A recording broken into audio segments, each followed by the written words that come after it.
को लेकर हंगामा देखने को मिला, क्या कहेंगे?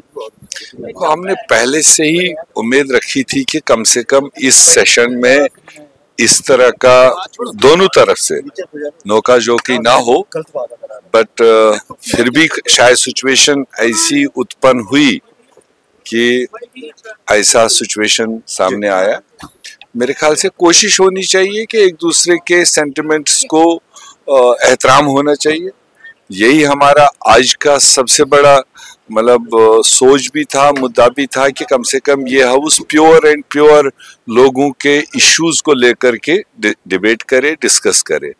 मगर मैं समझता हूँ ये बदकिस्मती है कि कैसे, कहाँ से, किसके जबान से क्या स्लिप हुआ, राइट से, लेफ्ट से, जिससे ये सिचुएशन आई कि अपोजिशन को उठ के निकलना पड़ा। 6-7 साल के बाद मौका मिला, जनता के मसाइल उठते, अगर हम इन पुराने मसलों पर जो है उलझे रहेंगे। यही तो पास्ट की चीजें हैं ना, जिससे तलखियां हुई।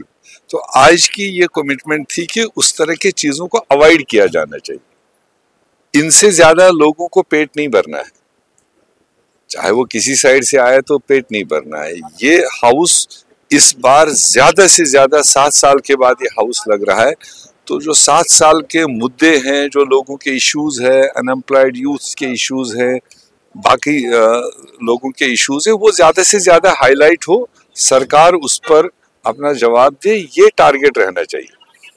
मगर कैसे हुआ तो मैं खुद भी बीजेपी कह रही है कि जो 13 जुलाई का दिन है, ये स्याह दिन के रूप में बीजेपी मनाती आएगी। देखो, वो बहुत पहले से कहते आए, मगर जब सरकार 2014 से हटाना के बीच मैं वही कह रहा हूँ कि अभी वो रिसेंटली सरकार का हिस्सा थे, तो बेहतर रहता है जब वो सरकार का हिस्सा थे तब इस चीज को उठाते।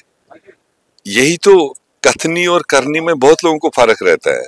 जब मीठा फल खाने को मिलता है तो तब कई चीजें पेट में दबा के रखते हैं, तो जब फल नहीं मिला तो इस तरह के मुद्दों को उठाते हैं।